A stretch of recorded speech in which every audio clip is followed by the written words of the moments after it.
Morning. Hindi pala good morning, tanghali na. Ganito lang ka-konti aking rice mga mare. Kung mapili ng kumain ng kanin, kasi ito yung aking ulam. Ay, sarap. Yung tuna. Kasi kami na parang Giovanni kung tuna.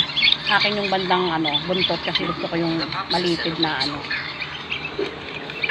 Tapos, the fried chicken.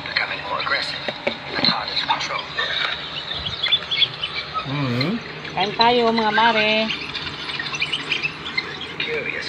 Gusto ko pa yung isda kaysa sa mga manok na yan. Masarap pa talaga itong mga mare. Ayan, magpakuha ng gulay. Kain po tayo mga mare. Gusto ko yung may sili. Kumakain ako ng sili mga mare. Sibuyas. Kain po tayo. Mainit pa.